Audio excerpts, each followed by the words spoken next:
ये लीजिए मेम साहब आपका दूध।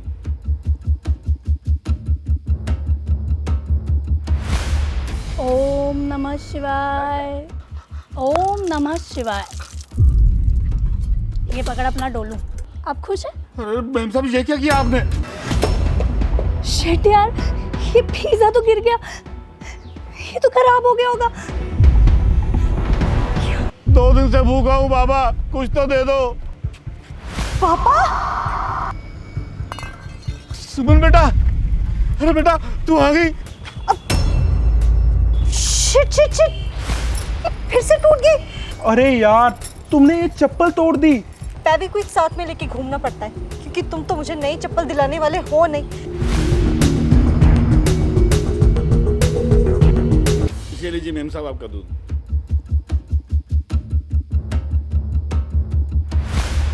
ओम नमः शिवाय, ओम नमः शिवाय। ये पकड़ अपना डोलू। आप खुश हैं? अरे मेम साहब ये क्या किया आपने? क्या किया क्या? तूने कहा था ना 6 महीने पहले कि मुझसे 1 लीटर एक्स्ट्रा दूध लोगे तो शिवलिंग पे चढ़ा देना, कल्याण होगा आपका और मैं जल्दी माँ बन जाऊंगी। क्या खाक कल्याण हुआ है मेरा? उल्टा तेरी सेल बढ़ गया। अब भगवान पे चढ़ा के तो मुझे कुछ मिला नहीं, लेकिन तेरा ये कमाई बढ़ाने वाला तरीका ना मुझे पता चल गया, तो सोचा दूध तुझी पे क्यों ना चढ़ा दूं। चल अब निकल यहाँ से। दूध तो अच्छा देता नहीं है, ऊपर से भगवान के नाम पे लोगों को एक्स्ट्रा दूध लेने को बोलता है। निकल। नहीं मेम साहब, ऐसा कुछ भी नहीं है। हम सच में चाहते हैं कि आपका भला हो। हाँ हाँ, पता है मुझे कितना भला चाहता है तू मेरा। 6 महीने से ना दूध का बिल बिजली के बिल से ज्यादा आ रहा है मेरा। अब निकल जा यहाँ से, इससे पहले कि मैं कुछ कर दूं। निकल।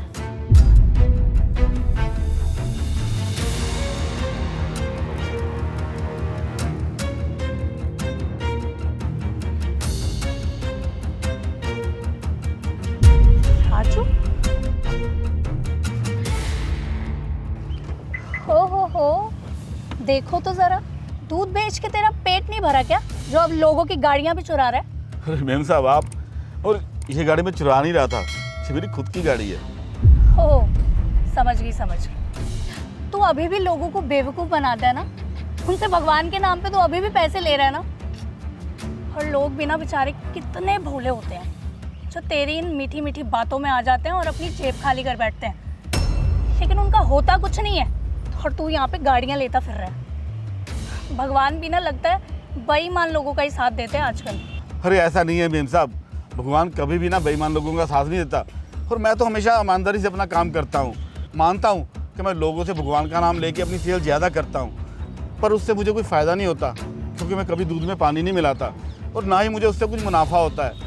और मुनाफा तो छोड़ो मेम साहब, मैं तो अपनी मजदूरी तक नहीं लेता और कई बार तो मैं लोगों को ना सस्ते में दूध दे देता हूँ ताकि भगवान उनके साथ साथ ना मेरा कुछ भला कर दे। शायद यही भक्ति भाव देख के भगवान ने मेरे कई रुके हुए काम कर दिए। जिन लोगों से मुझे कई सालों से पैसे नहीं आ रहे थे ना, वो घर आके खुद पैसे दे गए। और तो और मेम साहब, दूध के अलावा मैंने जिस और काम में भी हाथ डाला वहाँ से भी मुझे मुनाफा हुआ। इसलिए मेम साहब, भले ही आज मैं कार से चलता हूँ पर रोज़ सुबह सुबह ना दूध में अपनी साइकिल पर ही बेचने जाता हूँ। हो ना हो मेम साहब, अगर वो फल आपको नहीं मिल रहा जो मुझे मिल रहा है, या तो आपके कर्म ठीक नहीं है या फिर आपके भक्ति भाव में कमी होगी। अच्छा मेम साहब, चलता हूँ मैं।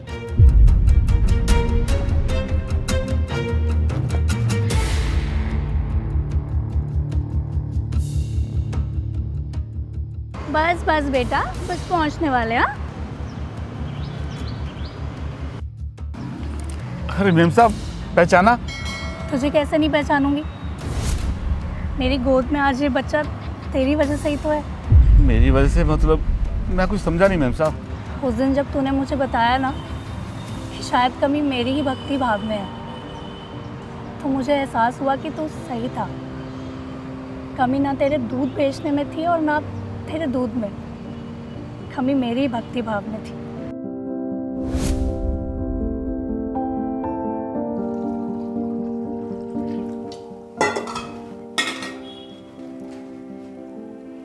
इतना सारा दूध भगवान को चढ़ाने की क्या ज़रूरत है? नहीं। और भगवान को हमसे क्या लेना, वो तो भगवान है। और वैसे भी इतना सारा दूध चढ़ाऊंगी ना तो वेस्ट ही होगा। इसे ना घर पे ही रख लेती हूँ, मैं पीऊँगी तो स्ट्रांग होंगी और जब बच्चा होगा ना तो वो भी स्ट्रांग होगा। सही है, दूध रख देती हूँ और पानी मिला देती हूँ।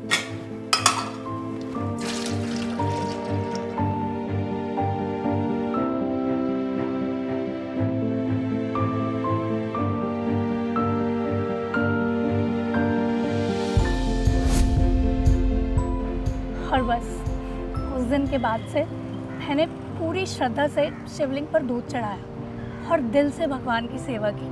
और देखना, कुछ महीने बाद ही भगवान ने मेरी झोली में ये धन्नी सी जान डाल दी। मैम साहब, मैं आपके लिए बहुत खुश हूँ कि आप माँ बन गई। एक बात बोलूँ मैम साहब आपसे, हम किसी भी देवी देवता पे कोई चीज़ चढ़ाते हैं ना तो वेस्ट नहीं होती बल्कि शुद्ध हो जाती है। वो तो हम इंसानों को देखना है कि हम शिवलिंग पे दूध चढ़ा के वापस उसको लोटे में लेते हैं या नहीं, या किसी और देवी देवता की पूजा करके वो प्रसाद खुद उठा के खाते हैं या नहीं। मैम साहब, भक्ति भाव सब करते हैं और नियम से कोई कोई करता है। अच्छा मैम साहब, चलता हूँ।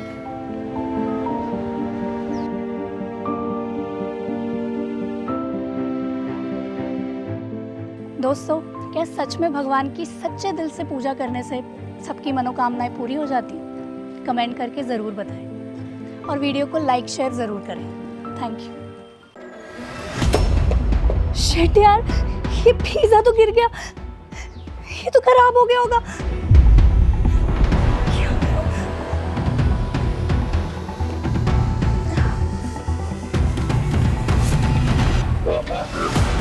लाओ जी लाओ, जल्दी से मेरा ऑर्डर दो। सर वो ये अरे इसकी पेमेंट मैंने कर दी है, तुम फिक्र मत करो। लाओ।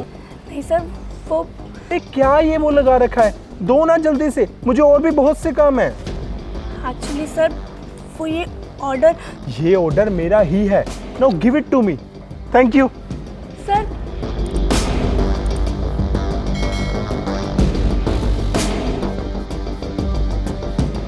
यार कहीं मैंने गलती तो नहीं कर दी उन्हें वो गिरा हुआ पिज़्ज़ा देके, क्योंकि मुझे पूरा यकीन है वो पिज़्ज़ा पूरी तरह ख़राब हो गया होगा। बहुत डर लग रहा है मुझे, कहीं उन्होंने मेरी कंप्लेंट नहीं। शिट यार, क्या करूं? एक काम करती हूँ, उनके पास दोबारा चली जाती हूँ और जाके ना उनसे माफ़ी मांग लूँगी। हाँ, ये सही रहेगा।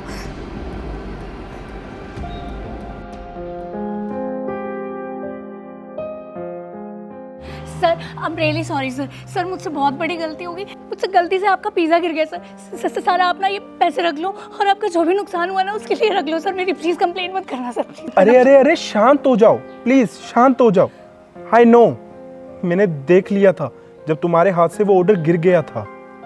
आपने देख लिया था सर? हाँ, तब मैं ऊपर बालकनी में ही खड़ा था।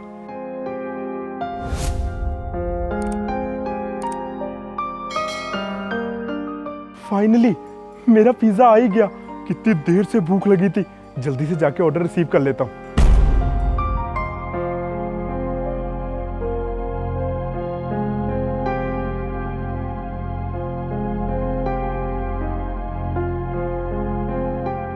फिर तो सर आपने तो कंप्लेन कर दी होगी। अरे नहीं, ऐसा कुछ भी नहीं है। मैंने तुम्हारी कंप्लेंट नहीं करी। इनफैक्ट वो पिज्जा तो मैंने खा भी लिया और उसको एंजॉय भी किया। पर वो पिज्जा तो खराब हो गया होगा ना सर? हाँ, वो पिज्जे की हालत तो खराब हो गई थी, बट कोई बात नहीं, इट्स ओके। अब कर भी क्या सकते हैं, तुमने कौन सा जानबूझ के वो पिज्जे को खराब किया होगा। ये तो मैंने देख लिया था, और अगर मैं नहीं भी देखता, तुम वो पिज्जे को खराब करके यहाँ पे डिलीवर करके चली भी जाती तो उसमें भी कोई बड़ी बात नहीं थी। तुम किसी का खाना यूं ही खराब क्यों करोगी, और इतनी छोटी सी बात के लिए गुस्सा क्यों ही करना। पर सर लोग कर देते हैं, 1-2 मिनट डिलीवरी लेट होती है ना, वो तो भी कंप्लेन कर देते हैं। कैरी बैग फटा हुआ हो तो भी कंप्लेन कर देते हैं, और यहाँ तक कि टाइम पर भी उनको डिलीवरी देते हैं ना, वो तो भी कंप्लेन कर देते हैं। उनकी इन बेवजह कंप्लेंट्स की वजह से हमें नुकसान होता है, और उनको उनके 100-200 रुपए का रिफंड मिल जाता है। बस वो सब इसीलिए ये सब करते हैं। अगर ऐसे भी लोग हैं ना, जो ऐसे छोटी मोटी बात पे तुम्हारी या फिर तुम्हारे जैसे और भी डिलीवरी वालों की कंप्लेन कर देते हैं, तो वो मेंटली डिस्टर्ब्ड हैं। उनके पास करने के लिए और कोई काम नहीं है। छोटी मोटी गलतियां तो हर इंसान से होती हैं। Nobody is perfect. और तुम तो इस हालत में भी इतनी मेहनत कर रही हो, एक प्रेग्नेंट होके ऐसे घर घर जाके फूड डिलीवरी कर रही हो, तुम्हारी गलतियों को तो वैसे भी माफ़ कर देना चाहिए, तो कोई बात नहीं। Thank you so much sir. Sir अगर सब कस्टमर्स आपकी जैसी सोच रखे और समझे ना कि हम लोग भी इंसान होते हैं और हमसे भी गलती हो सकती है, तो शायद हमें यूँ डर डर के और इतने स्ट्रेस में डिलीवरी ना करनी पड़े। और ये बेवकूफ़ इंसान बस अपनी सेटिस्फैक्शन के लिए कंप्लेन कर देंगे और हमारी जॉब चली जाएगी। खैर सर, आपसे मिलके ना आज सच में बहुत अच्छा लगा। Thank you so much.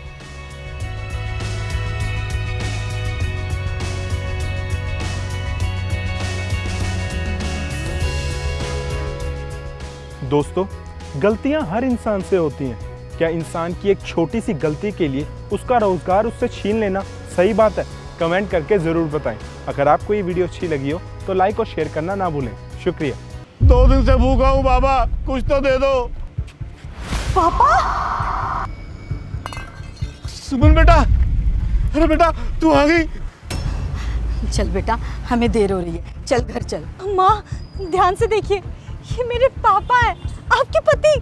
दिमाग खराब हो गया है तेरा? तू भूल चुकी है कि तेरे पापा मर चुके हैं। अब चल यहाँ से। अरे मधु, मधु एक बार मुझे अपनी बेटी से मिल लेने दो प्लीज, एक बार। दूर हटो मेरी बेटी से।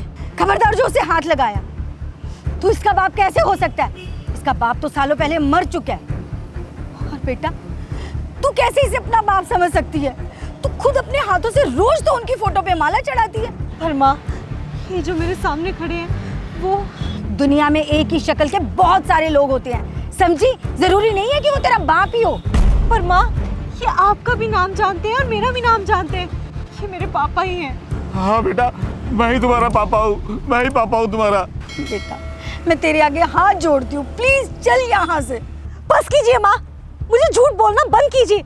दुनिया में होंगे एक शक्ल के कई लोग, लेकिन हर किसी के पास ना वो टैटू नहीं होगा।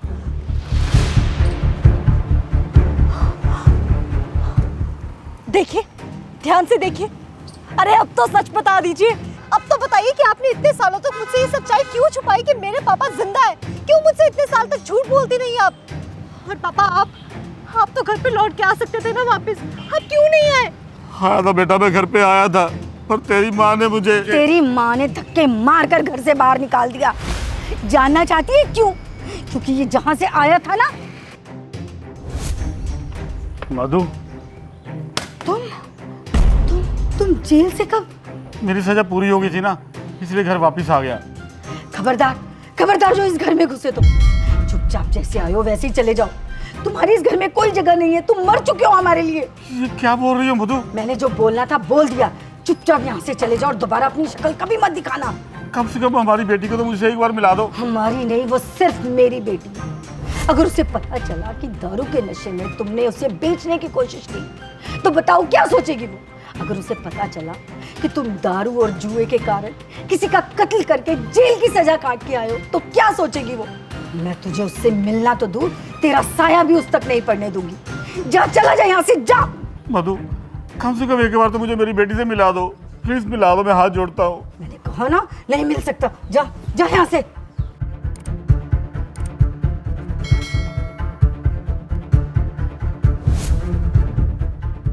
बस बेटा, इसीलिए मैंने तुझे ये सच नहीं बताया, क्योंकि अगर तुझे सच्चाई का पता लग जाता ना, तो तू भी इससे नफरत करती मेरी तरह। इसीलिए मैंने इसे मरा हुआ बताया, ताकि लोगों को ये ना पता लगे कि मैं एक क्रिमिनल की वाइफ हूँ और तू एक क्रिमिनल की बेटी। वरना ये समाज हमें कभी नहीं अपनाता, तुझे हमेशा गंदी नज़र से देखता। शायद ये जो तेरे 2-4 दोस्त है ना, ये भी ना होते। मैं तुझे दुनिया के सामने जलील होते देखना नहीं चाहती थी बेटा। मैं नहीं चाहती थी कि तुझे इसके कर्मों की सजा मिले, इसीलिए मैंने ये सब छुपा के रखा और दुनिया से अकेली लड़ती रही। तू सिर्फ मेरी बेटी है, मेरी बेटी, सिर्फ मेरी। माँ, मैं हमेशा आपसे अपने पापा के बारे में पूछती रही, उस इंसान के बारे में पूछती रही जो मेरा बचपन बर्बाद करना चाहता था। लेकिन आप बहुत ग्रेट हो माँ। मैं हमेशा पापा पापा करती थी, पर मेरी लाइफ के सुपर हीरो तो असल में आप थे, जिन्हें मैं कभी पहचान ही नहीं पाई। हर कोई मुझे यही कह के चिढ़ाता था कि मेरे पापा नहीं है, लेकिन आपने मेरे पापा बनके मुझे वो सब कुछ दिया जो मुझे मिलना चाहिए था। और मैं बेवकूफ़ अपनी माँ को छोड़ के अपने पापा को ढूंढती रही। और बेटा फिर मुझे भी अपनी बेटी का थोड़ा सा प्यार मिल जाता। पापा, आज तक मैं यही सोचती रही कि अगर आप होते तो कैसा होता, पर आज आपकी सच्चाई जान के ना मुझे यही लगता है कि आप नहीं थे ना, तभी सब कुछ अच्छा था। चलो माँ। सुमन बेटा, बेटा बात सुन। अरे मेरी बात तो सुनो, एक बार तो मेरी बात सुन ले बेटा।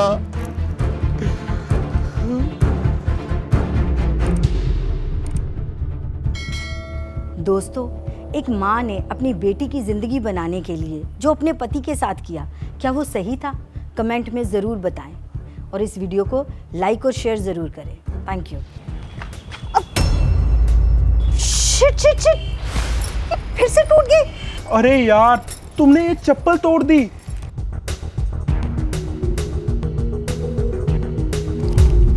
ये क्या, तुम फेविक्विक साथ लेके चल रही हो? हाँ, फेविक्विक साथ में लेके घूमना पड़ता है क्योंकि तुम तो मुझे नई चप्पल दिलाने वाले हो नहीं, इसलिए मैंने सोचा कि पर्स में ये फेविक्विक लेके चलती हूँ। जब चप्पल टूटेगी तब मैं इसे जोड़ लिया करूँगी। वाह यार, बड़ी समझदार बीवी है मेरी। जब चप्पल को चिपका के काम चल सकता है तो नई खरीदने की क्या जरूरत है। चलो, इसी बात पे तुम्हें बढ़िया से गोलगप्पे खिलाता हूँ, आ जाओ।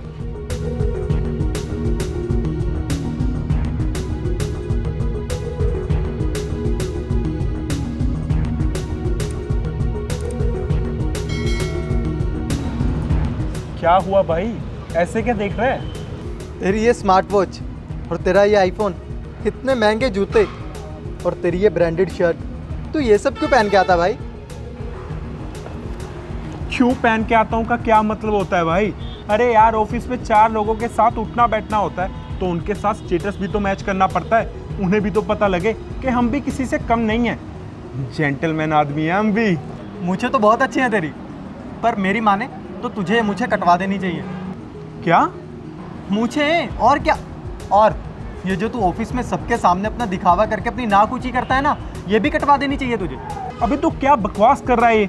मैं किसी के सामने कोई दिखावा नहीं करता हूँ। अरे यार, ये मेरी पर्सनैलिटी है और मैंने अपनी पर्सनैलिटी को मेंटेन करके रखा हुआ है, समझा? अच्छा, अपनी पर्सनालिटी की तो बड़ी फिक्र है तुझे, पर तूने कभी अपने घर के बारे में सोचा है? अपनी बीवी के बारे में सोचा है? क्या हुआ क्या है मेरी बीवी को? वो मेरे साथ बहुत खुश है, उसे किसी चीज़ की कोई कमी नहीं है। सही कह रहा है तू, कमी तो किसी भी चीज़ की नहीं है भाभी के पास, क्योंकि वो अपनी सभी ज़रूरतों को खुद ही मार देती हैं और ये सब मैंने अपनी आंखों से देखा है। अरे भाभी जी नमस्ते। नमस्ते भैया। आप इधर कहाँ? मैं घर जा रही हूँ बस। घर? आप शायद रास्ता भूल गई हैं। ऑटो और बस स्टैंड तो पीछे है ना, आप इधर कहाँ जा रही हैं? अरे मैं पैदल घर जा रही हूँ, यहीं पास में ही तो है घर मेरा। पास में? भाभी जी आपका घर यहाँ से लगभग 2-3 किलोमीटर दूर है। मैं अभी ऑफिस से घर ही जा रहा हूँ, आइए पीछे से बस या ऑटो ले लेंगे। नहीं नहीं, कोई बात नहीं, मैं चली जाऊँगी। भाभी जी बस 20 रुपये लगेंगे। वो क्या है ना, इन्होंने मुझे सिर्फ 1000 रुपये दिए थे सामान लाने के लिए, तो सारे पैसे अब ख़त्म हो चुके हैं। कोई बात नहीं, पैसे तो मैं दे दूंगा, आइए। अरे नहीं नहीं भैया, कोई बात नहीं, मैं चली जाऊँगी। पैदल जाऊँगी तो इसी बहाने वॉक भी हो जाएगी और थोड़ा सा घूम भी लूँगी, है कि नहीं? चलती हूँ। और बस इसीलिए मैं तुझे बोल रहा हूँ कि ये जो तू इतनी शान से अपनी मूंछों को ताव दे रहा था ना, तुझे ये मूंछें कटवा देनी चाहिए। अरे क्योंकि मूंछें तो मर्दों की होती हैं और मर्द वो होता है जो अपने घर और अपने परिवार की ज़रूरतों को पूरा कर सके। पर तू तो ये दिखावे में लगा हुआ है। अरे ये घड़ी, ये आईफोन और ये महंगे जूते, तू ये सब क्यों पहन के आता है? ऑफिस में दिखाने के लिए ना। भाई तुझे पता है, पहले मैं भी ऐसा ही हुआ करता था। अरे मैं भी दूसरों को देखकर उनकी तरह बनने की कोशिश किया करता था और कुछ महीनों में तो मैं उनकी तरह बन भी गया था। पर फिर मुझे समझ में आया कि मेरे घर में तो कुछ खाने के लिए बचा ही नहीं है। और फिर मुझे रियलाइज़ हुआ कि मेरा घर चलाने के लिए ये ऑफिस के कलीग्स नहीं आएंगे।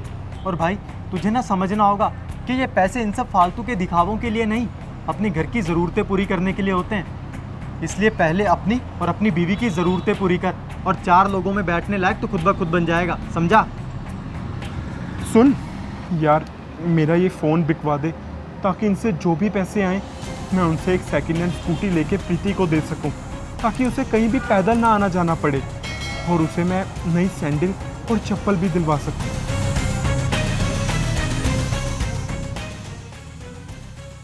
दोस्तों, इंसान को अपने शौक और दिखावे तब पूरे करने चाहिए जब उसकी ज़रूरतें पूरी हो जाएं, क्योंकि पैसा ज़रूरतें पूरी करने के लिए होता है, दिखावा करने के लिए नहीं। आपका इस बारे में क्या ख्याल है, कमेंट करके ज़रूर बताएं और इस वीडियो को लाइक और शेयर करना ना भूलें। Thank you.